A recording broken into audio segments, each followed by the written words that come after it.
Hello friends, मैं हूं विकी रोनवाल। स्वागत है आपका हमारे यूट्यूब चैनल पर। तो सिंगल एंट्री सिस्टम अपने चल रहा था, जिसके अंदर हमने क्वेश्चन नंबर 1, 2 एंड 4 क्वेश्चन कर लिया। थर्ड क्वेश्चन अपन सबसे लास्ट में करेंगे। तो हमने इस चैप्टर में पढ़ा था कि दो तरीके से हम इसके अंदर अकाउंटिंग करते हैं।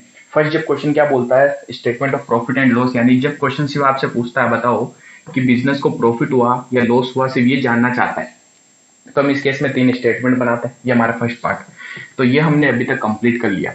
सेकंड हमारा जो पार्ट है वो है जब क्वेश्चन कहता है आपको कि फाइनल अकाउंट्स बनाओ।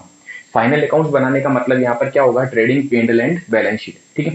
तो अब मैं आपको ये वाला मेथड स्टार्ट करा रहा हूँ। तो इस मेथड में आपको अच्छा समझना ये है कि किस तरीके से इसमें अपन अकाउंटिंग करते हैं। देखिए, हम इसमें ये पढ़ रहे हैं कि अगर आपको कोई आधी अधूरी इंफॉर्मेशन ला के दे, इनकम्प्लीट रिकॉर्ड ला के दे, तो इससे अपन कंप्लीट रिकॉर्ड कैसे तैयार करेंगे, ये अपन इस चैप्टर में कवर करने वाले हैं। ठीक है। तो इसमें सबसे फर्स्ट था कि सिर्फ कैलकुलेट करना है अपने को प्रॉफिट एंड लॉस, जो हमने कर लिया।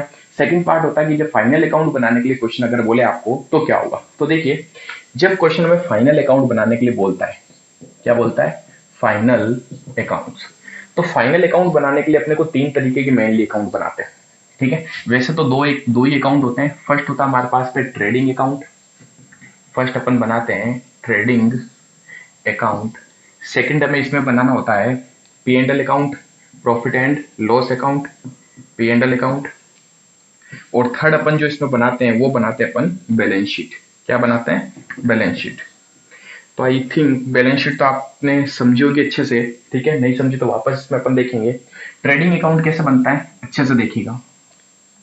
हमें सबसे पहले यहाँ पर लिखना पड़ता है टू ओपनिंग स्टॉक। फिक्स है इसका फॉर्मेट, 4 चीजें तो इसमें फिक्स है, आएगी।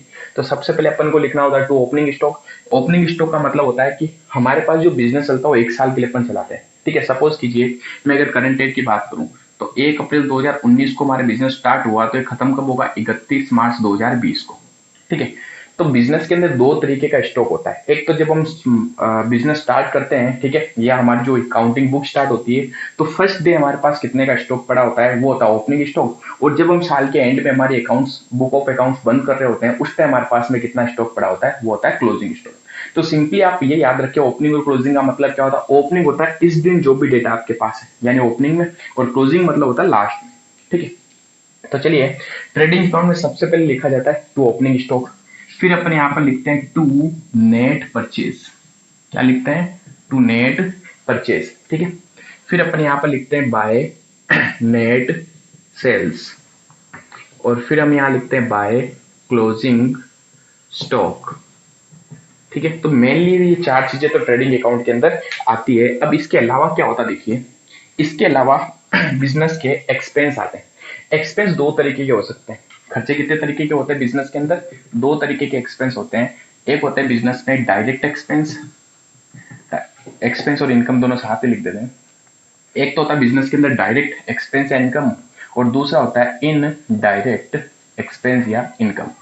डायरेक्ट एक्सपेंस का मतलब वो एक्सपेंस होते हैं जो डायरेक्टली 2 चीजों के ऊपर किए गए। ध्यान से सुनना जो मैं कह रहा हूं, जो डायरेक्टली गुड्स के ऊपर किए जाते हैं। गुड्स यानी कि माल के ऊपर, और माल के ऊपर भी 2 तरीके से एक्सपेंस अपन करते हैं। या तो माल को, गुड्स को परचेज करने के संबंध में जो एक्सपेंस होते हैं, वो कौन सा होता है हमारे पास, डायरेक्ट एक्सपेंस। या फिर गुड्स को मैन्युफैक्चरिंग करने के संबंध में जो एक्सपेंस होते हैं, मैन्युफैक्चरिंग करने के संबंध में जो एक्सपेंस होते हैं, वो कौन से होते हैं हमारे पास में, डायरेक्ट एक्सपेंस। तो 2 तरीके के एक्सपेंस हो गए हमारे पास में डायरेक्ट। कौन कौन से, जो गुड्स के परचेज से रिलेटेड हो और जो गुड्स की मैन्युफैक्चरिंग से रिलेटेड हो। इनके अलावा जो भी दूसरे एक्सपेंस होते हैं, अदर एक्सपेंस जो होते हैं, वो क्या कहलाते हैं, अदर्स इनडायरेक्ट एक्सपेंस। समझ पा रहे हैं। तो डायरेक्ट एक्सपेंस और इनडायरेक्ट एक्सपेंस 2 तरीके के हो गए। अब देखिए, डायरेक्ट एक्सपेंस जो होते हैं वो हमेशा ट्रेडिंग अकाउंट में लिखे जाते हैं। तो इस ट्रेडिंग अकाउंट में कहां लिखते हैं अपन, टू साइड में, टू में लिखेंगे टू डायरेक्ट एक्सपेंस। ठीक है। डायरेक्ट एक्सपेंस के बहुत सारे एग्जांपल्स हैं, अभी मैं आपको समझाऊंगा। ठीक है। मैं एक ओवरव्यू दे रहा हूं कि अपन किस तरीके से इसमें फाइनल अकाउंट में अकाउंट्स प्रिपेयर करेंगे। तो देखिए, ये सब होने के बाद में हमारे इस अकाउंट से प्रॉफिट निकल जाता है। ठीक है। तो इन सब की टोटल कर लीजिए आप। इन सब की टोटल करके, तो अगर इनकी टोटल ज्यादा आएगी तो इधर बैलेंसिंग फिगर निकलेगा, इधर बैलेंसिंग फिगर निकलता है, उसको हम बोलते हैं ग्रॉस प्रॉफिट बैलेंसिंग फिगर। ठीक है। तो इधर होगा तो ग्रॉस प्रॉफिट, और अगर बाई साइड में है तो बाय ग्रॉस लॉस। ये होता है हमारे पास में बैलेंसिंग फिगर। समझ गए। तो ट्रेडिंग अकाउंट में आपको क्या क्या चीजें चाहिए? देखिए 4 चीजें तो फिक्स है, opening stock, net purchase, sales और क्लोजिंग स्टॉक। इसके अलावा यहाँ पर क्या होता है, डायरेक्ट एक्सपेंस आते हैं, और डायरेक्ट एक्सपेंस मैंने आपको बता दी कौन से होते हैं, जो गुड्स से रिलेटेड, और गुड्स से भी कौन से, जो गुड्स को परचेज से रिलेटेड या फिर गुड्स की मैन्युफैक्चरिंग से रिलेटेड होते हैं। ठीक है, यानी जो बिजनेस में डायरेक्ट रूप से लगते हो, यानी कि वो अगर एक डायरेक्ट एक्सपेंस ऐसे एक्सपेंस होते हैं, अगर ये एक्सपेंस हम नहीं करें ना तो हमारा बिजनेस रुक सकता है। लेकिन इनडायरेक्ट एक्सपेंस ऐसे होते हैं जो रूटीन वर्क, रूटीन में आप एक्सपेंस करते जाते हो, और अगर वो एक्सपेंस में नहीं करूँ ना तो भी हम अपने बिजनेस को कैरी कर सकते हैं, लेकिन इस एक्सपेंस के बिना हम अपने बिजनेस को कैरी नहीं कर सकते। ठीक है, चलिए अब बात करते हैं profit and loss. Profit and loss account में क्या करना होता है, ये जो प्रॉफिट या ये जो लॉस आया ये अगले अकाउंट में हम ट्रांसफर करते हैं। अगर प्रॉफिट आया तो इस साइड में चला जाएगा, और अगर लॉस आया तो इस साइड में चला जाएगा। ठीक है, तो प्रॉफिट आया तो सबसे पहले लिखेंगे बाय ग्रॉस प्रॉफिट, लॉस अगर आया तो टू ग्रॉस लॉस। या तो प्रॉफिट आ सकता है, लॉस, दोनों में से कोई एक चीज आ सकती है। अब देखिए क्या होता है, प्रॉफिट एंड लॉस अकाउंट के अंदर टू साइड में आते हैं बिजनेस के सारे इनडायरेक्ट एक्सपेंस। इनडायरेक्ट एक्सपेंस, देखिए डायरेक्ट एक्सपेंस कहाँ जाते हैं, ट्रेडिंग अकाउंट में। इनडायरेक्ट एक्सपेंस कहाँ जाते हैं, पी&एल अकाउंट में। डायरेक्ट इनकम कहाँ जाती है, ट्रेडिंग अकाउंट में। अब आप कहेंगे सर डायरेक्ट इनकम तो आपने समझा ही नहीं। बिजनेस में अगर आप ट्रेडिंग कर रहे हैं तो आपकी डायरेक्ट इनकम सिर्फ और सिर्फ एक होती है, वो होती है सेल्स। इसके अलावा बहुत सारी इनकम हो सकती है, बट हम ये मान के चलेंगे हमारे इस चैप्टर के लिए कि हमारे पास डायरेक्ट इनकम कौन सी है, सेल्स है। ठीक है, चलिए अब पी&एल की बात करते हैं, तो पी&एल में टू साइड में इनडायरेक्ट एक्सपेंस आ गए, और इसके बाई साइड में आ जाएंगे बाय इनडायरेक्ट इनकम। क्या आ जाएगी, इनडायरेक्ट इनकम। ठीक है, इसके बाद में इसको अपन को क्या करना है, फिनिश करना है। तो इसमें भी इस साइड की टोटल कर लीजिए, इस साइड की टोटल कर लीजिए। अगर ट्रू में बैलेंसिंग फिगर आए, यानी इसकी टोटल ज्यादा आती है, इसकी टोटल कम आती है, तो यहाँ पर हम लिख देते हैं टू नेट प्रॉफिट। देखिए 11th क्लास में यहाँ पे पढ़ चुके हैं, समझ गए। मैं वापस आपको समझा रहा हूं एक बार ताकि थोड़ी क्लियरिटी आ जाए। बाई साइड में आया तो क्या होगा, लॉस होगा, जिसको हम बोलेंगे by net loss. By net loss balancing figure. फिर ये नेट प्रॉफिट या लॉस कहाँ ट्रांसफर हो जाता है, बैलेंस शीट में। बैलेंस शीट के दो साइड्स होती हैं, ये साइड हमारे पास में होती है एसेट साइड, ये साइड हमारे पास में होती है एसेट साइड। ठीक है, और ये साइड होती है हमारे पास में लाइबिलिटी साइड। एसेट्स और लाइबिलिटीज आप स्टेटमेंट ऑफ अफेयर्स में भी पढ़ चुके हो। ठीक है, जैसे हम बनाते हैं बैलेंस शीट, वैसे हमारे पास में बैलेंस शीट बनती है। तो ये सिंपल से हमारे पास में क्या होता है, फाइनल अकाउंट हम तैयार करते हैं। लेकिन अब समझ रहे हैं इसमें दिक्कतें क्या आने वाली। हमारे पास में जो डिटेल्स आएगी इनकम्प्लीट रिकॉर्ड की, वो जो डिटेल्स होगी वो आधी अधूरी डिटेल्स होगी। अगर हमें ये सारी चीजें दे दे तब तो हमारे लिए क्वेश्चन बहुत इजी हो जाता है। लेकिन अब हमें क्या करेगा वो क्वेश्चन में, वो इन क्वेश्चंस के अंदर कुछ चीजें गायब कर देगा। जैसे वो स्टॉक बता देगा, ठीक है, सेल्स बता देगा, क्लोजिंग स्टॉक बता देगा। क्या क्या चीज गायब कर सकता है, एक तो वो गायब कर सकता है नेट परचेज। ध्यान से सुनेगा जो जो चीज मैं बता रहा हूँ, वो नेट परचेज गायब कर सकता है, वो गायब कर सकता है नेट सेल्स गायब कर सकता है, वो गायब कर सकता है आपके ग्रॉस प्रॉफिट। ठीक है, वो गायब कर सकता है ग्रॉस लॉस। तो ये चार चीजें क्वेश्चन में क्या कर सकता है, गायब कर सकता है। पांचवी चीज वो इनडायरेक्ट एक्सपेंस गायब कर सकता है। समझ गए। तो ये जो चीजें हैं जो ये गायब कर देगा, ये हमें ढूंढनी पड़ेगी अब इन क्वेश्चंस के अंदर। तो ढूंढेंगे कैसे हम, तो इसके लिए मैं आपको समझाता हूं। सबसे फर्स्ट परचेज सेल्स सबसे इंपॉर्टेंट, और सबसे ज्यादा जो चीजें गायब करता है क्वेश्चंस में, वो क्या करता है, वो ये दो चीजें गायब करता है, परचेज और सेल्स। ठीक है, बाकी लगभग वो चीजें आपको दे देता है। ये चीजें अपन बैलेंसिंग फिगर से क्या कर सकते हैं, इजिली कैलकुलेट कर सकते हैं। तो मेनली कहने का मतलब क्या होगा, हमें जो चीज ढूंढनी है, एक तो परचेज ढूंढना है और एक सेल्स ढूंढना है। अब परचेज और सेल्स ढूंढने के लिए हम क्या करते हैं मालूम है, हम बताइए, सेल्स के लिए हमें क्या चाहिए होगा, हमें सेल्स की होगी। सेल्स भी दो तरीके की होती है। दो तरीके की कैसे होती है समझिए। सेल्स हम कैश में भी कर सकते हैं और सेल्स हम उधार में भी कर सकते हैं। तो पहले अगर मैं बात करूं, पहले परचेज की बात कर लेते हैं। परचेज, परचेज दो तरीके की होती है। एक परचेज होती है कैश परचेज, एक परचेज होती है क्रेडिट परचेज। ठीक है, कैश परचेज का मतलब नगद में माल खरीदा। ठीक है, ये कैश परचेज कहां पर आपको हमेशा दे रखी होगी, ये हम इंफॉर्मेशन निकाल लेंगे कैश अकाउंट से। या तो कैश अकाउंट आपको बता देगा, या फिर हमें कैश अकाउंट से, या क्वेश्चन खुद भी बोल ही देगा, या कैश अकाउंट से हमें निकालना पड़ेगा। अब बात करते हैं क्रेडिट परचेज की। क्रेडिट परचेज कहां से निकल सकती है, क्रेडिट परचेज का मतलब है हमने उधार में माल खरीदा। उधार में माल हम किन लोगों से खरीदते मालूम है, क्रेडिटर्स से, क्रेडिटर्स या फिर सप्लायर।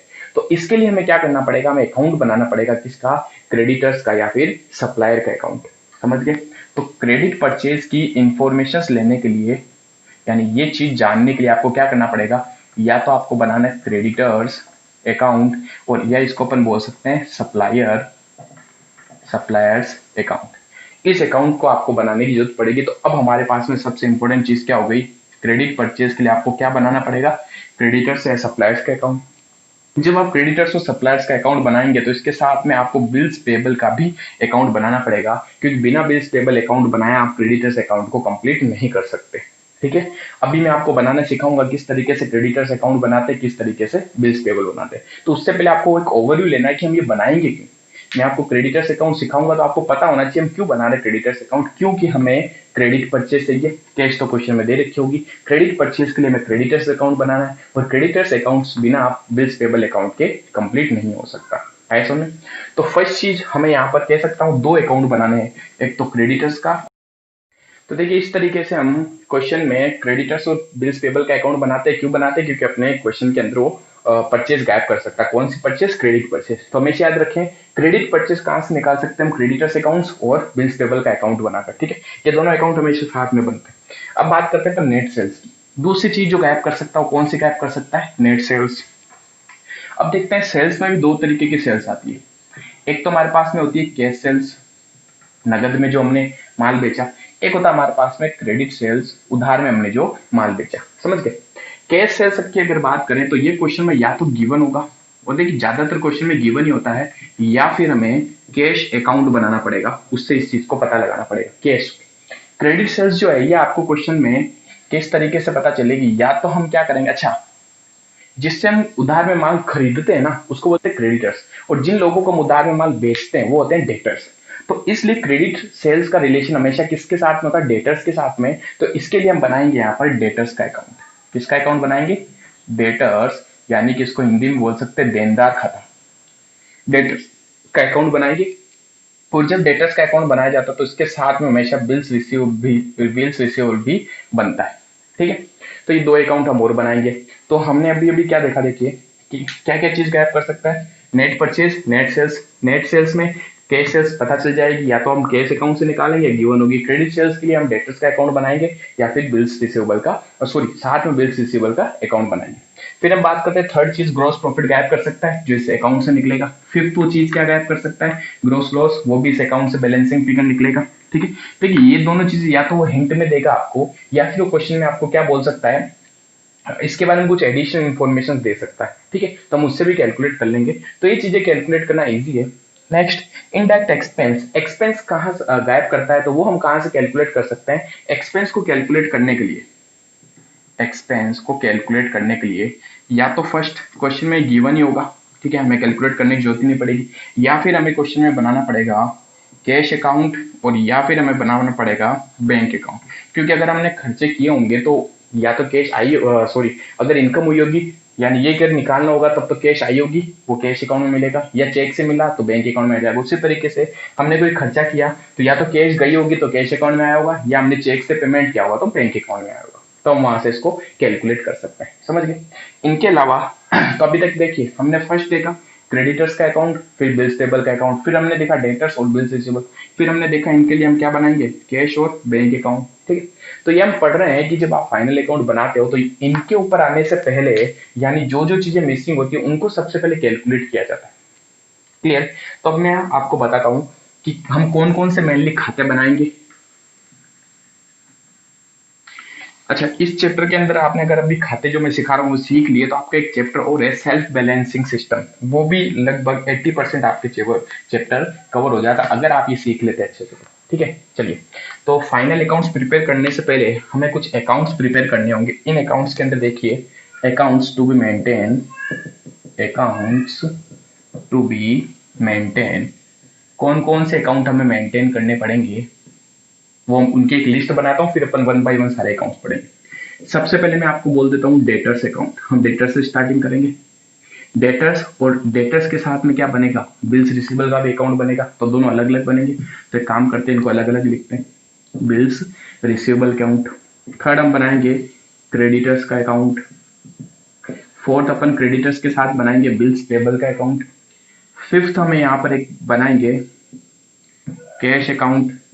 सिक्स्थ कैश के साथ में हम बना सकते हैं बैंक अकाउंट। ठीक है, और सेवंथ हम बनाएंगे एक एसेट्स का अकाउंट। ये 7 हम अकाउंट बनाने यहाँ पर सीखेंगे अच्छे से। क्लियर है? चलिए अब अपन वन बाय वन सारे अकाउंट्स देखते हैं। यहाँ अगर आपने ये सारी चीजें बना ली तो जो भी मिसिंग इन्फॉर्मेशन होगी फाइनल अकाउंट बनाने के लिए, वो सारी मिसिंग इन्फॉर्मेशन अपन यहाँ से इजीली निकाल सकते हैं। ठीक है, चलिए तो अब स्टार्टिंग करते हैं अपन सबसे पहले डेटर्स और बिल्स रिसीवेबल अकाउंट। तो जब भी डेटर्स का अकाउंट बनेगा उसके साथ में हमेशा बिल्स रिसीवेबल का अकाउंट भी बनाया जाएगा। ठीक है, तो हम यहाँ पर सीख रहे हैं डेटर्स एंड बिल्स रिसीवेबल का अकाउंट किस तरीके से बनाया जाता है। बहुत इंपॉर्टेंट अकाउंट है और हर जगह यूज में आता है। ठीक है, आपने वैसे 11th और 12th में पढ़ रखा है, फिर भी मैं वापस समझा रहा हूँ क्योंकि इसकी जरूरत पड़ेगी। अगर आपने छोटी सी गलती कर दी तो पूरे क्वेश्चन में कहीं ना कहीं गड़बड़ होने की पॉसिबिलिटी आ जाती है। तो सबसे फर्स्ट हमें यहाँ पर एक अकाउंट बनाना पड़ता है जिसे हम कहते हैं टोटल डेटर्स अकाउंट। सिंपल सा अकाउंट्स का फॉर्मेट बनाना अपने को, ये हो गया टोटल डेटर। और इसके साथ में यहां पर मैं बना लेता हूं टोटल या बिल्स रिसीवेबल का अकाउंट, बिल्स रिसीवेबल अकाउंट। ठीक है, अब देखिए समझना, इन अकाउंट्स को बनाने की भी कुछ ट्रिक होती है, उन ट्रिक को समझना।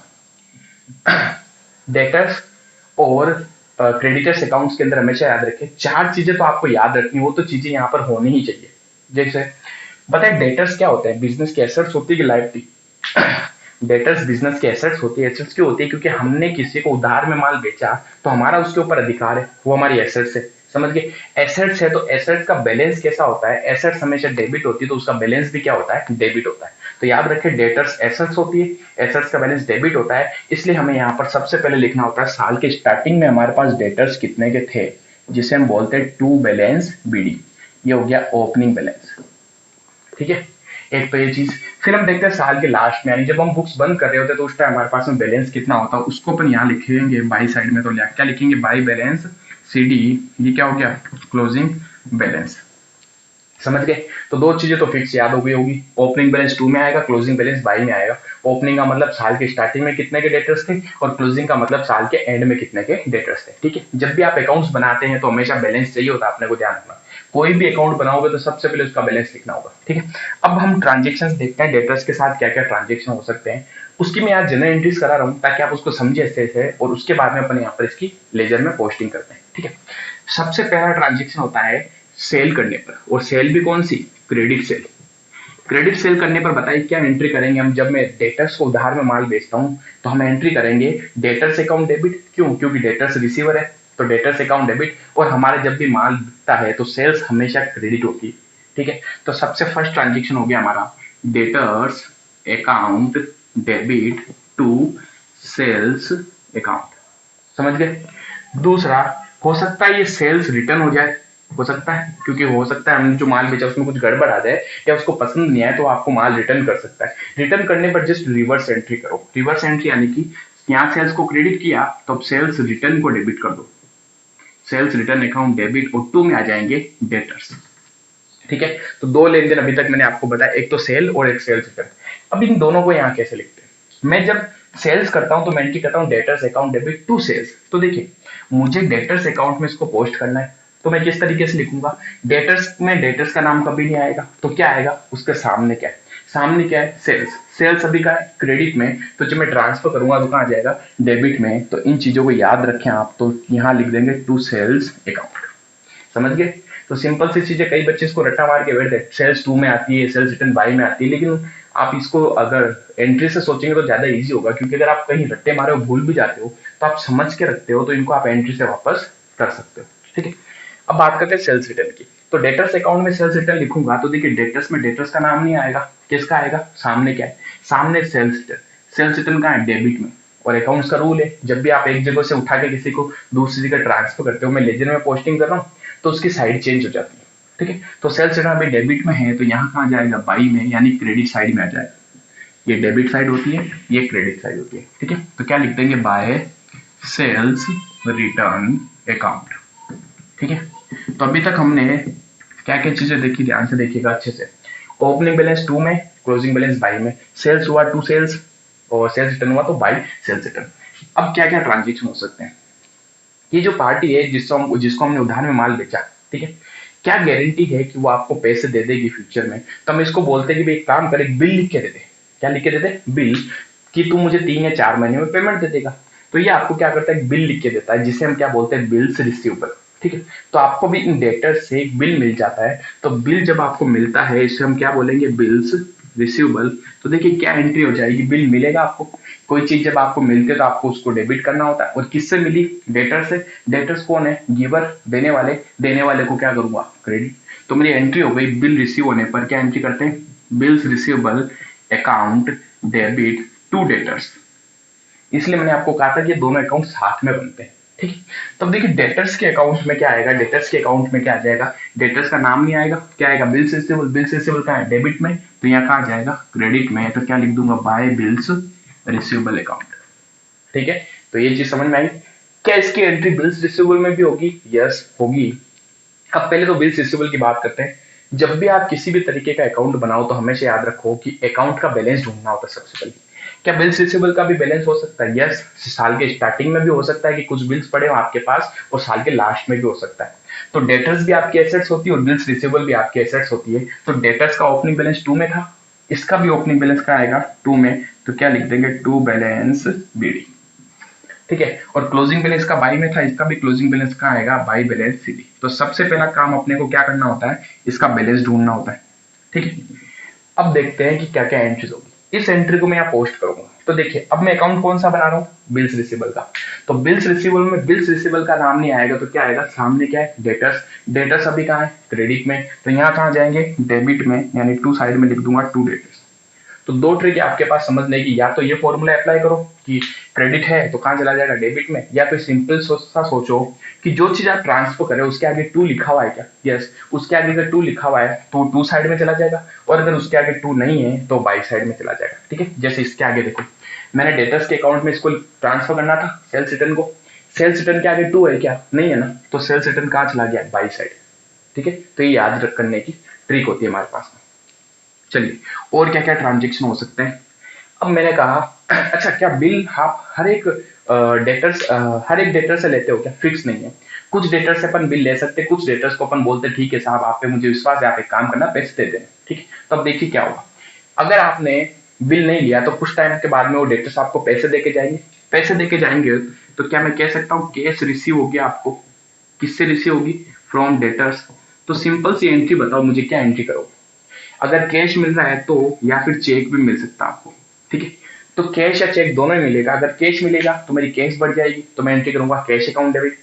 अगर चेक मिल रहा है तो मेरा क्या होगा, बैंक बैलेंस बढ़ेगा, तो मैं एंट्री करूंगा बैंक अकाउंट डेबिट। और देने वाले को हमेशा क्रेडिट करते हैं, देने वाला कौन है, डेटर्स। तो एंट्री हो गई, क्या एंट्री हो गई हमारे पास में, कैश या फिर बैंक अकाउंट डेबिट, और टू में आ जाएगा डेटर्स। समझ गए। अब देखिए हमें किसका अकाउंट बनाना है, डेटर्स का। ठीक है, तो सिंपल सा यहाँ ढूंढ लिया डेटर्स और बिल्स रिसीवेबल क्या है, क्या क्या ट्रांजेक्शन हो सकते हैं मैक्सिमम, वो मैं आपको बता रहा हूँ। जो भी मैं बताऊंगा उससे बाहर कोई ट्रांजेक्शन नहीं जाएंगे, मैक्सिमम इतने ही ट्रांजेक्शन हमारे पास हो सकते हैं। तो चलिए डेटर्स के अकाउंट में लिखूंगा तो डेटर्स में डेटर्स का नाम नहीं आएगा, सामने क्या है वो आएगा। सामने क्या, इनके आगे टू है क्या, नहीं है ना, तो ये कहाँ चले जाएंगे, बाई साइड में। ठीक है, सिंपल सी। या फिर ये डेबिट है तो कहाँ चला जाएगा, क्रेडिट। तो बाई साइड में क्या लिख दूंगा, बाय कैश या फिर बैंक। सिंपल। अब आगे चलते हैं, फिफ्थ एंट्री। मैंने कहा ये तो वो लोग हैं जिनसे हमने बिल नहीं लिया। अब वो लोग जिनसे हमने बिल ले रखा वो बिल का पेमेंट करेंगे 2 या 3 महीने बाद में, जैसा भी ड्यू डेट आती। तो बिल का पेमेंट करने का मतलब क्या, बिल्स रिसीवेबल के अगेंस्ट आपको कैश मिलेगी। तो अब मैं उसकी एंट्री करता हूं, मैं एंट्री करूंगा cash received for bills receivable. ये जो आपके पास बिल पड़ा था इसकी कैश रिसीव होने पर क्या एंट्री करेंगे, तो वापस सेम चीज कैश आएगी, तो आप एंट्री करोगे कैश अकाउंट डेबिट। और टू में आप ध्यान रखना क्या आएगा, अब ये जो पैसा मिल रहा है ना ये आपको बिल्स रिसीवेबल का मिल रहा है। किसका मिल रहा है, बिल्स रिसीवेबल का। तो बिल्स रिसीवेबल का कैश मिलेगी, तो बिल आया तो क्या हो गया, बिल्स को डेबिट किया, बिल रिसीवेबल को डेबिट किया। अब ये जब आपको पैसे दे देगा तो मुझे उस बिल को क्या करना है, कैंसिल करना है। यानी जो चीज डेबिट हुई उसको कैंसिल करने के लिए क्या करेंगे, क्रेडिट कर देंगे। तो मैं क्या लिख दूंगा, टू बिल्स रिसीवेबल। समझ गए। इसकी एंट्री कहाँ होगी, बिल्स रिसीवेबल में होगी। कहां पर आ जाएगा, बाई साइड में, तो क्या लिख दूंगा, बाय कैश अकाउंट। ये चीज समझ गए। चलिए, तो सिंपल सी एंट्री देखिए, कैश जब मिल रही है ना तो डेटर्स में भी बाई कैश और यहाँ पर भी बाई कैश। क्या मैं इस बिल को डिस्काउंट करा सकता हूं? डिस्काउंट कराने का मतलब समझते हैं, मेरे पास बिल है लेकिन ये पैसे मुझे कब देगा, ये मुझे 2 या 3 महीने बाद में पैसे देगा, लेकिन मुझे तो आज पैसों की जरूरत पड़ गई, तो मैं क्या करूंगा, क्या मैं इस बिल को बैंक के पास ले जा सकता हूँ? यस, हम बिल को बैंक के पास ले जा सकते हैं और उनको जाके मैं बोलता हूँ साहब ये बिल पकड़ो, मुझे सडनली पैसों की बहुत ज्यादा अभी जरूरत है, ठीक है, आप एक काम करो, कुछ अपना डिस्काउंट काट लेना और बाकी पैसे मेरे को दे देना। जब ड्यू डेट आएगी तभी डेटर्स आपको क्या करेगा, पैसे दे देगा। समझ गए? ऐसा हम बोल सकते हैं। बैंक क्या करती है, अपनी कुछ सर्विस चार्ज काटती है जिसको हम बोलते हैं डिस्काउंट, और वो हमें पैसे दे देती है। तो क्या हम बिल को डिस्काउंट करा सकते हैं? यस, हम बिल को डिस्काउंट करा सकते हैं। बिल्स रिसीवेबल को डिस्काउंट कराने पर देखिए क्या एंट्री होगी। सिंपल सी चीज याद रखें, बिल आता तो डेबिट करो, जाता तो क्रेडिट करो, ठीक है। बिल मुझे मिला था तो मैंने डेबिट किया, अब बिल मेरे यहाँ से जा रहा है, कहाँ जा रहा है? बैंक के पास, ठीक है। मैं बैंक के पास जाऊंगा तो बैंक मेरे खाते में पैसे डाल देगी और बिल अपने पास रख लेगी, तो मेरा बैंक बैलेंस क्या होगा, बढ़ेगा। तो मैं एंट्री करूंगा bank account debit, bank account debit, और टू में मेरे यहाँ से बिल चला गया, जब बिल आया तो डेबिट किया, बिल चला गया तो क्रेडिट कर दिया, तो मैं क्या लिख दूंगा, टू बिल्स रिसीवेबल। समझ गए? चलिए अब बात करते हैं, क्या पूरा पैसा मिलेगा आपको? जी नहीं, पूरा पैसा नहीं मिलेगा। सपोज कीजिए 20,000 का बिल था, तो यहाँ तो बिल तो 20,000 का गया, 1,000 रुपए बैंक ने अपने डिस्काउंट के काट लिए और मुझे कितने दिए, 19,000, तो मेरे खाते में तो 19 ही आए, तो 1,000 का घपला हो गया। तो ये 1,000 का घपला क्या होगा, ये डिस्काउंट होगा। क्या होगा? डिस्काउंट। तो ये डिस्काउंट हम क्या कर देंगे, डेबिट कर देंगे। तो देखिए डेबिट भी 20,000 और क्रेडिट भी 20,000, तो बिल डिस्काउंट कराने पर ये एंट्री होती है। अब इसकी एंट्री को अपन को यहाँ पोस्ट करना है, तो देखिए क्या एंट्री होगी।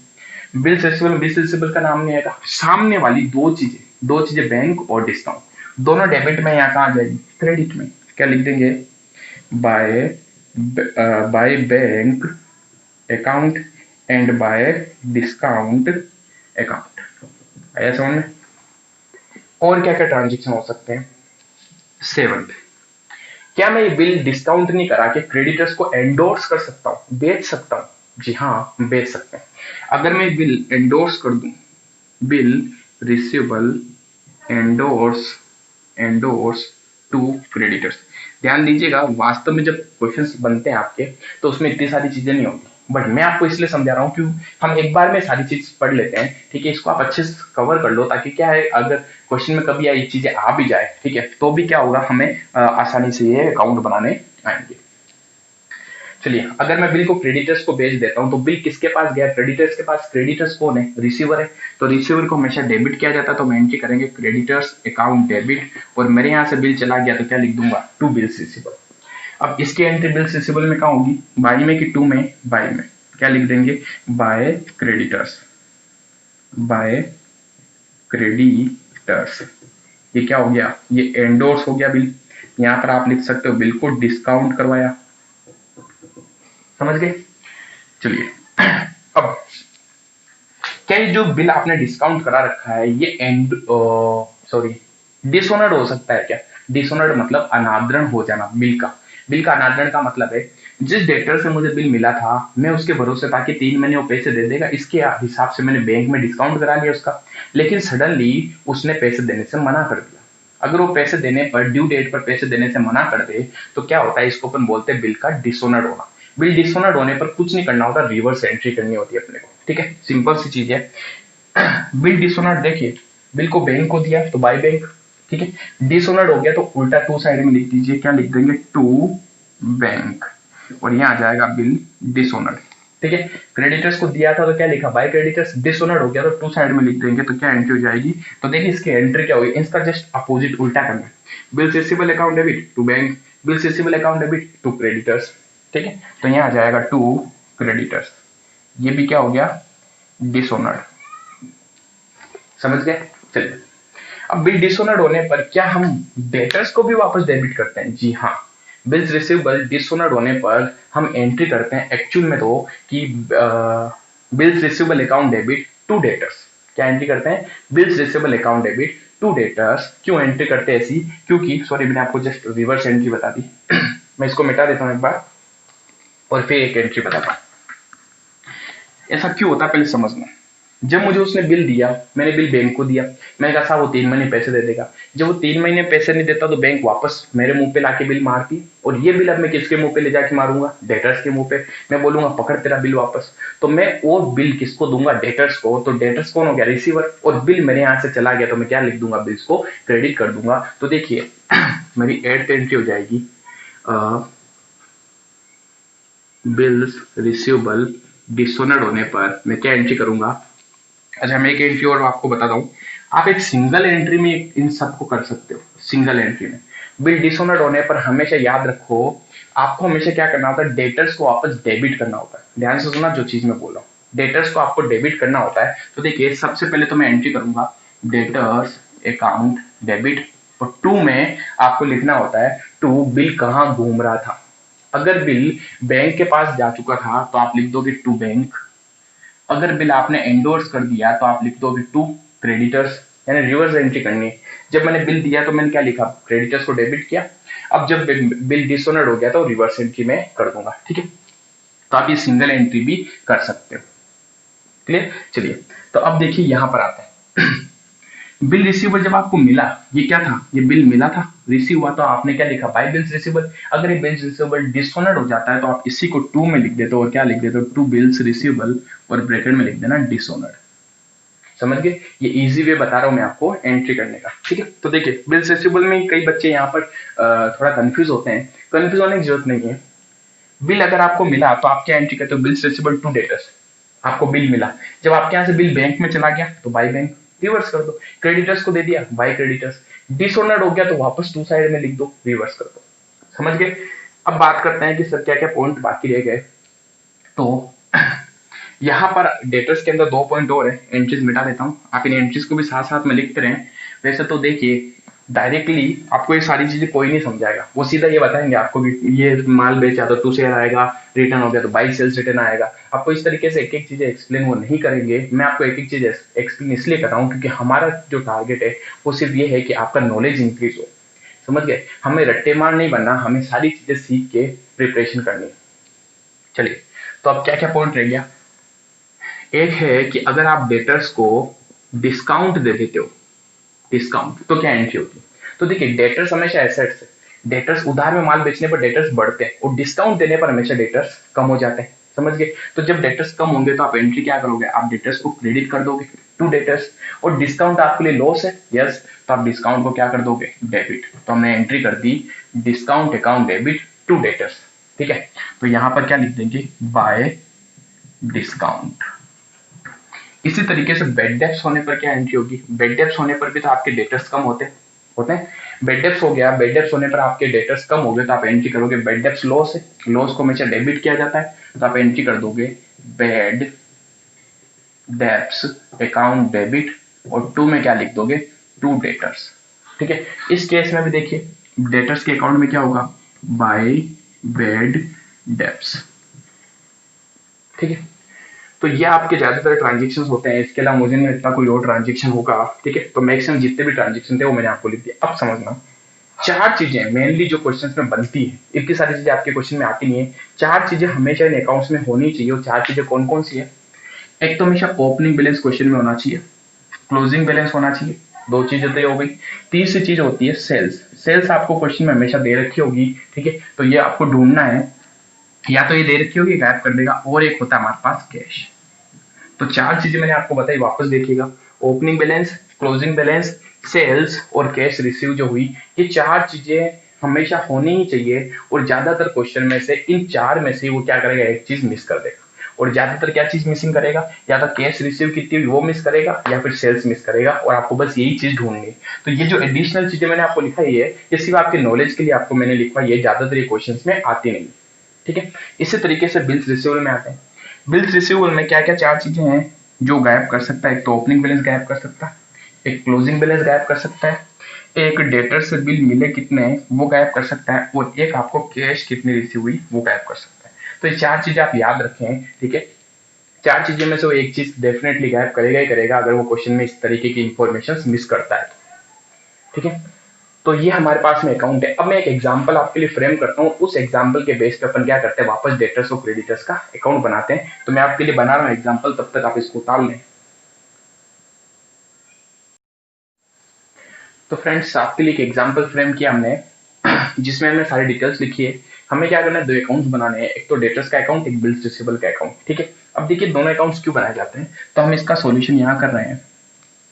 तो एक तो अपने को अकाउंट्स बनाना है डेटर्स का, डेटर्स अकाउंट, और एक अपने को अकाउंट बनाना है बिल्स रिसीवेबल का। अब कई बच्चे कहेंगे सर बिल्स रिसीवेबल का बनाना जरूरी है, तो ध्यान दें बिल्स रिसीवेबल की अगर डिटेल्स क्वेश्चन में दे रखी है, ठीक है, जैसे यहाँ क्वेश्चन में डिटेल्स दे रखी है तो जरूरी आपको बनाना ही पड़ेगा। ठीक है, और अगर डिटेल्स नहीं दे रखी तो हो सकता है कभी कभी बनाने की जरूरत नहीं पड़े, लेकिन ज्यादातर आपको क्वेश्चन में क्या होगा, ये अगर डिटेल्स कुछ भी दे रखी हो बिल्स रिसीवेबल के बारे में तो आप अकाउंट बना लिया करो। ठीक है, जैसे देखिए इस क्वेश्चन में मैं एक चीज बताऊंगा, एक इन्फॉर्मेशन जो है ना वो यहाँ गायब है। जैसे बताइए हमें हमारे पास क्या क्या दिया, ओपनिंग में डेटर्स दे रखे हैं, साल की स्टार्टिंग में कितने थे, क्लोजिंग में कितने थे, बेड डेप्स कितने हुए साल के दौरान, बिल्स रिसीवेबल का ओपनिंग और क्लोजिंग बैलेंस दिया हुआ है, इनके खाते में आ जाएगा। कैश रिसीव कितनी हुई ये दे रखा है, कैश रिसीव बिल्स रिसीवेबल से कितनी हुई वो दे रखा है, बिल्स रिसीवेबल एंडोर्स यानी बेचान कर दिया हमने क्रेडिटर्स को वो दे रखा है, डेटर्स को डिस्काउंट कितना दिया, कैश सेल्स, क्या कैश सेल्स कभी इसमें आती है डेटर्स अकाउंट में, नहीं आती, लेकिन हमें क्वेश्चन में क्या करना है, कैलकुलेट करना है क्रेडिट सेल्स। क्रेडिट सेल्स के लिए अपने को क्या करना है, डेटर्स का अकाउंट बनाना है। तो ध्यान से अगर देखा जाए ना तो डेटर्स अकाउंट से सिर्फ एक चीज मिसिंग है, मैंने आपको क्या बताया, चार चीजें होनी चाहिए। बताइए चार चीजें कौन कौन सी, चार चीजों में याद रखें, डेटर्स में टू बैलेंस बीडी, या तो ये गायब कर सकता है, या बाय बैलेंस सीडी ये गायब कर सकता है, या टू सेल्स, कौन से सेल्स, क्रेडिट सेल्स ये गायब कर सकता है, या फिर बाई कैश गायब कर सकता है। इन चार चीजों में से ही क्वेश्चन हमेशा गायब करेगा इन्फॉर्मेशन, बाकी जो है ना इन्फॉर्मेशन के अलावा वो तो आप एज इट इज लिख दो। इस क्वेश्चन में अगर ध्यान से देखें ना अपन तो ये कैश भी दिया हुआ, ये भी दिया, सिर्फ सेल्स गायब है। सेल्स अपने को निकालनी पड़ेगी। अब सेल्स निकालने के लिए अपने को ये भी तो देखना पड़ेगा साल के दौरान बिल्स रिसीवेबल कितने थे, बिल्स रिसीवेबल कितने ड्यूरिंग द ईयर आपको रिसीव हुए, वो इन्फॉर्मेशन आपको कैलकुलेट करनी है। वो कहां से निकलेगी, बिल्स रिसीवेबल के अकाउंट से। अरे सुनने, यानी पहले बिल्स रिसीवेबल के अकाउंट से ये पता चलेगा कि ड्यूरिंग द ईयर डेटर से कितने बिल मिले, उस चीज को मैं यहाँ लिखूंगा। ठीक है, और उसके बाद में बैलेंसिंग फिगर अपन कैलकुलेट करेंगे। तो इस चीज को आप ध्यान दें। चलिए अब मैं यहाँ पर बनाता हूँ बिल्स रिसीवेबल का अकाउंट, बिल्स रिसीवेबल अकाउंट। तो जैसे जैसे हमारे पास इंफॉर्मेशन है ना वो पहले तो अपन सारी लिख देते हैं। चलिए ये तो आपको समझाने के लिए था, मैं एक बार इन्फॉर्मेशन बिटा देता हूँ। जो इन्फॉर्मेशन आपके पास में है उन सबको पहले लिख दीजिए, बैलेंसिंग फिगर अपने आप निकल जाएगा। ठीक है, चलिए तो ओपनिंग में बैलेंस दिया हुआ आपको डेटर्स का कितना, 40,000, 40,000 यहाँ जाएगा। उसके बाद क्लोजिंग में दिया हुआ तो क्या लिख देंगे, बाय बैलेंस सीडी, क्लोजिंग में कितना है 90,000। उसके बाद अपने को बेड डेप्स दिए, बेड डेप्स कहाँ आते हैं, हमेशा बाई साइड में ये आता है। तो क्या लिखेंगे, नहीं समझ में आया ना तो एक बार वापस जाके पीछे जो मैंने एंट्री समझे वो देखना। तो बाई साइड में लिखेंगे बाय बेड डेप्स। अच्छा इसमें एक ट्रिक और समझा दूं आपको ये अकाउंट्स बनाने की। डेटर्स एसेट्स होती है, एसेट्स हमेशा बढ़ने पर डेबिट होती है और कम होने पर क्रेडिट होती है। तो सिंपल सा जो भी ट्रांजेक्शन हो उससे दिमाग आप ये लगाओ कि इससे हो क्या रहा है, डेटर्स बढ़ रहे हैं कि डेटर्स कम हो रहे हैं। बेड डेप्स होने पर, डूबत ऋण होने पर हमारे डेटर्स कम हो जाएंगे। मैं जिससे पहले 1 लाख रुपए मांगता था 10,000 डूब गए तो अब 90 मांगूंगा, तो कम हो गए ना, कम होने पर क्रेडिट कर दो, सिंपल।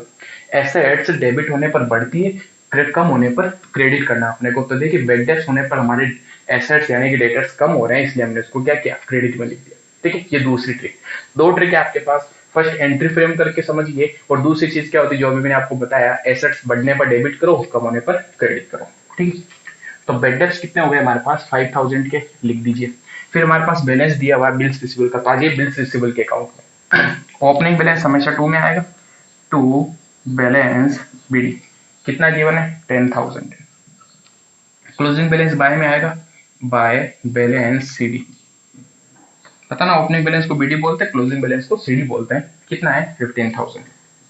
ठीक है, चलिए फिर लिखा हुआ cash received from debtors, debtor से कैश मिली। बताए डेटर से कैश मिलने पर डेटर्स बढ़ते कि कम होते, कम हो जाते हैं, क्योंकि मुझे उनसे कैश मिल गई ना। तो अब मेरे डेटर जहां पहले 1 लाख के थे वो क्या हो गए, कम हो गए। एक लाख एग्जाम्पल ले रहा हूँ ना समझाने के लिए। तो जहां डेटर्स पहले ज्यादा थे उस कैश रिसीव होने पर कम हो जाते हैं, इसका मतलब बाई कैश यहाँ आएगा, बाय कैश। कितनी कैश रिसीव हुई, 1,90,000। ठीक है, चलिए फिर cash receive from bills receivable, bills receivable से भी कैश मिली तो यहाँ पर भी क्या आ जाएगा, बाई साइड में बाई कैश। कितनी रिसीव हुई हमें 45,000। नेक्स्ट बिल्स रिसीवेबल बेच दी हमने किसको, क्रेडिटर्स को। तो देखिए बिल्स रिसीवेबल एसेट्स होती है, हम अगर किसी को अपने एसेट्स बेच देते हैं तो हमारी एसेट्स कम हो जाती है। तो इसका मतलब एक चीज तो क्लियर है, बिल्स रिसीवेबल को क्या करना, डेबिट की क्रेडिट, क्रेडिट क्यों, क्योंकि हमारे यहाँ से चीज चली गई। तो हम एंट्री करेंगे creditors account debit to bills receivable. तो बिल्स रिसीवेबल में आ जाएगा बाय क्रेडिटर्स, ये हमने क्या कर दिया, एंडोर्स कर दिया, एंडोर्स। ठीक है, कितने के एंडोर्स किए हमने, 5000 के, तो यहाँ लिख देते हैं 5000। नेक्स्ट, डिस्काउंट दिया हमने डेटर्स को, डिस्काउंट देने से एंट्री होती है डिस्काउंट अकाउंट डेबिट, क्योंकि हमारे लॉस है, और टू में लिखते हैं टू डेटर्स, डेटर्स कम हो जाते हैं, तो डेटर्स में क्या आ जाएगा, बाय डिस्काउंट, बाय डिस्काउंट कितने का, 3500। नेक्स्ट है कैश सेल्स। कैश सेल्स कभी भी इन अकाउंट्स में नहीं आती है, क्योंकि डेटर्स और बिल्स रिसीवेबल का रिलेशन हमेशा क्रेडिट सेल्स से होता है, समझ गए। तो सारी इंफॉर्मेशन हमने यहाँ लिख दी, अब समझना अच्छे से। इस अकाउंट को ध्यान से देखो, मैंने क्या बोला, चार चीजें आपको क्वेश्चन में हमेशा ढूंढनी है, opening balance, closing balance, by cash दिया हुआ तो एक चीज मिसिंग, पता है क्या है, बिल्स रिसीव कितने हुए ड्यूरिंग द ईयर, वो चीज गायब है।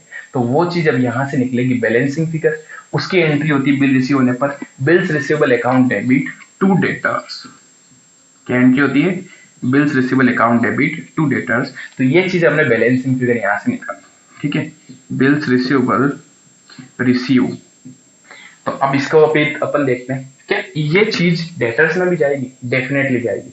पता है क्यों, क्योंकि इसकी एंट्री क्या हुई, bills receivable account debit to debtors, तो डेटर्स में क्या आएगा पता है, बाय बिल्स रिसीवेबल अकाउंट। ठीक है, तो इसलिए हम क्या करते हैं, दोनों अकाउंट साथ बनाते हैं, ये ध्यान रखिए, ठीक है। अगर ये इन्फॉर्मेशन आपको दे रखी होती तो हम डायरेक्टली यहाँ लिख देते, तो हमें ये अकाउंट बनाने की जरूरत ही नहीं थी। इसलिए क्वेश्चन ने क्या किया, यहाँ से इन्फॉर्मेशन मिसिंग करी, ताकि हम यहाँ से इन्फॉर्मेशन निकालें और वो इन्फॉर्मेशन कहाँ लिख दें, डेटर्स के अकाउंट्स में। ठीक है, तो चलिए फिनिश करते हैं इसको। 65,000 में से 10,000 गए तो आ जाएगा 55,000, ये 55,000 यहाँ लिख देंगे। ठीक है, अब इस अकाउंट की बात करते हैं। इस अकाउंट में चार चीजें मिसिंग हो, चार चीजें हमेशा ढूंढनी होती है, opening balance, closing balance, cash कितनी रिसीव हुई, तो देखिए चौथी चीज गायब है, सेल्स, तो वो सेल्स यहां से आएगी, टू सेल्स, बैलेंसिंग फिगर। ये कौन सी सेल है, क्रेडिट सेल्स। तो इतना अच्छे से आपको समझा दिया हमने कि चार चीजें ढूंढनी है, चार चीजें कौन कौन सी, इसमें से भी चार चीजें 1, 2, 3 एंड 4, चार तो होनी चाहिए, तो तीन ही थी, तो चौथी चीज हमने यहाँ से निकाल ली।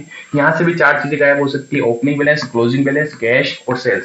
तो ये तीन चीजें दे दी, तो बैलेंसिंग फिगर क्या आ जाएगा हमारा, सेल्स। ठीक है, तो चलिए कर लेते अपन।